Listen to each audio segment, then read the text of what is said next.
Ma'am என்னடா echogenic இன்ட்ராகார்டியல் focus ஒரு findings கொடுப்பீங்க இல்லையா, அதை பார்த்தா பேஷண்ட்ஸ் தான் பயப்படுறாங்க.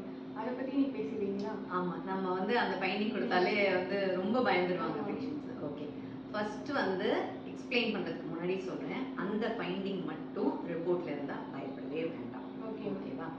எக்கோஜெனிக் இன்ட்ராகார்டியல் ஃபோக்கஸ்னால் என்னென்னா, ஒரு பிரைட் ஸ்பாட் நம்ம ஹார்ட்குள்ளே இருக்குது.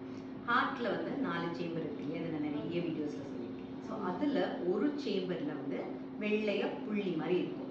இது எதனால் வருதுன்னா, நம்ம ஹார்ட் மசில் இருக்கு இல்லையா, அந்த மசிலில் கால்சியம் டெபாசிட் ஆச்சுன்னா அந்த மாதிரி ஒயிட் ஸ்பாட் தெரியும்.